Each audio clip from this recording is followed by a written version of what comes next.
Lantas kementerian dan lembaga untuk melakukan penagihan terhadap para obligor dan debitur BLBI.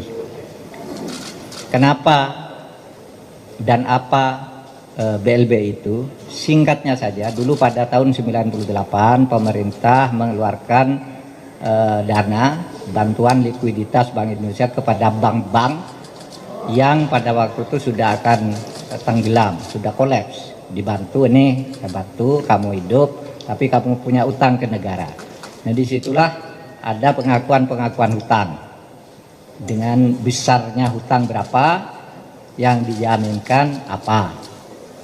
Nah dari sekian banyak itu, ada yang sudah melunasi, sehingga dikeluarkan surat keterangan lunas. Lalu ada yang belum melunasi. Nah, yang belum melunasi ini penagihannya agak tertunda dan agak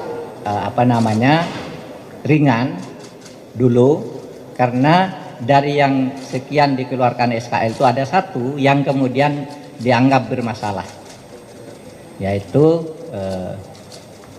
dana yang menyangkut BDNI dari Samsul Nur Salim. Dia dianggap ada korupsi, tapi di tingkat Mahkamah Agung dinyatakan tidak ada korupsi. Tapi Hakim Agung semuanya menyatakan ada kerugian negara, cuma itu bukan korupsi. Ada yang bilang itu pidana, ada yang bilang itu, hakim satunya bilang itu perdata, satunya bilang tata usaha negara. Tapi semuanya mengatakan ada kerugian negara. Nah berdasar itu maka tidak ada masalah, maka pemerintah sekarang akan melakukan penagihan kepada semuanya. Ya, yang jumlahnya kalau Bu Menteri Keuangan tadi sekitar 110 triliun 454 miliar sekian ratus juta. Itu akan ditagih semuanya, dan kami berharap agar semua obligor dan debitur yang akan ditagih itu lebih, pertama, kerjasama kooperatif, karena itu uang negara. Yang kedua, proaktif kalau bisa. Kalau tidak bisa kerjasama biasa, malah lebih bagus lagi kalau proaktif, datang sendiri, saya akan menyelesaikan dengan cara ini barangnya, ini uangnya, dan sebagainya. Proaktif saja. Tidak ada yang bisa bersembunyi, karena di sini daftarnya ada dan Anda semua punya daftar, para obligor dan debitur. Jadi kami tahu, Anda pun tahu, sehingga tidak usah saling buka. Mari kooperatif saja. Kami akan bekerja ini untuk negara, dan Anda harus bekerja juga untuk negara. Kalau akan terjadi pembangkangan, meskipun ini perdata, supaya diingat bahwa kalau sengaja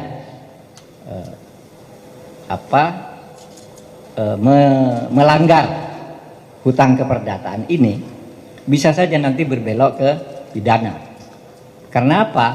Karena kalau dia sudah tidak mau mengagih hutangnya atau memberi bukti-bukti palsu atau selalu ingkar, itu bisa saja nanti dikatakan, satu, merugikan keuangan negara, dua, memperkaya diri sendiri atau orang lain, tiga, melanggar hukum karena tidak mengakui terhadap apa yang secara hukum sudah disahkan sebagai hutang, sehingga bisa saja nanti berbelok lagi ke korupsi hukumnya.